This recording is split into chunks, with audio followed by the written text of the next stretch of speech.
Assalamualaikum anak-anak. Ketemu lagi sama Ibu di pelajaran geografi. Gimana kabarnya? Sehat? Semoga kalian selalu sehat ya. Nah, materi kelas 11 sudah memasuki bab 3, yaitu mengenai pengelolaan sumber daya alam Indonesia.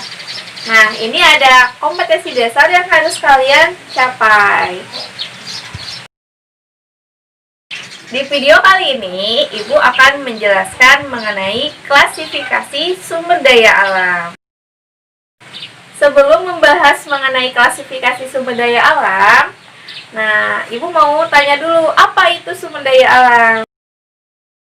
Sumber daya alam adalah potensi dari alam yang dapat memberikan manfaat bagi manusia untuk meningkatkan kesejahteraan hidupnya. Intinya, sumber daya alam itu yang memiliki nilai dan berguna bagi manusia. Sumber daya alam di muka bumi ini sangat beragam. Keragamannya bisa dilihat berdasarkan proses terbentuknya, berdasarkan letaknya, jumlahnya, pemanfaatannya, dan juga kemungkinan pemulihannya. 1. Klasifikasi sumber daya alam berdasarkan proses terbentuknya atau jenisnya. Dibedakan menjadi 2, yaitu ada sumber daya alam biotik dan sumber daya alam abiotik.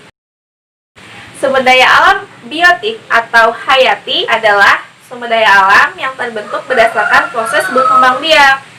Ini berupa makhluk hidup seperti tumbuhan dan hewan. Sedangkan sumber daya alam abiotik atau non-hayati ini terbentuk berdasarkan proses alamiah, berupa benda mati seperti air, tanah, udara, sinar matahari, barang tambang, dan lainnya.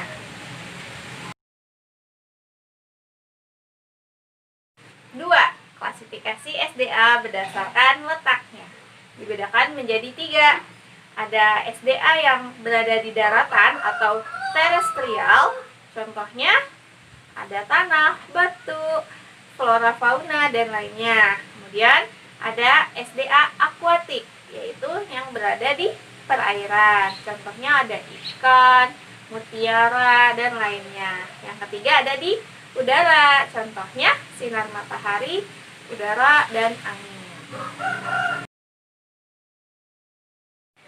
3. Klasifikasi SDA berdasarkan pemanfaatannya. Dibedakan menjadi 3. Ada SDA materi yang dimanfaatkan materi atau fisiknya. Contoh, besi, mineral, tembaga, dan lainnya. Lalu ada SDA energi yang dimanfaatkan itu energinya. Contoh, dari energi panas bumi, energi sinar matahari, minyak bumi, batu bara, dan lainnya. Lalu ada SDA ruang. Ini tempat tinggal atau tempat melakukan aktivitas, yaitu contohnya ada tanah. 4. Klasifikasi SDA berdasarkan jumlahnya. Dibedakan menjadi 2. Ada SDA yang terbatas jumlahnya, ada SDA yang tidak terbatas jumlahnya. Kalau SDA yang terbatas itu apabila habis itu membutuhkan waktu yang sangat lama. Contohnya ada minyak bumi, batu bara. Makanya jangan sampai dihambur-hamburkan. Lalu ada SDA yang tidak terbatas jumlahnya.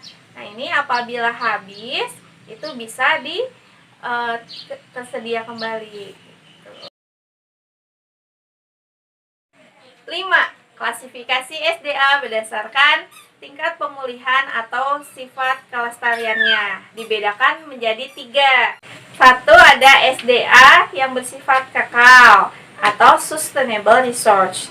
SDA ini selalu ada terus-menerus ya. Contohnya air, sinar matahari, udara. Yang kedua ada SDA yang bersifat bisa diperbarui atau renewable resource. Ini SDA-nya apabila habis bisa tersedia kembali dalam jangka waktu yang tidak lama. Contohnya ada tumbuhan ataupun hewan.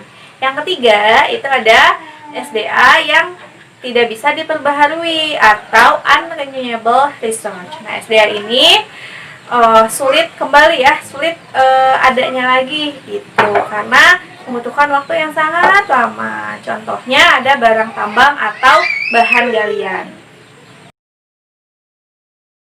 Sekian pembahasan materi dari Ibu. Semoga kalian bisa memahaminya ya. Nah, ketemu lagi di video selanjutnya dengan materi potensi dan persebaran sumber daya alam di Indonesia. Oke, dadah. Assalamualaikum.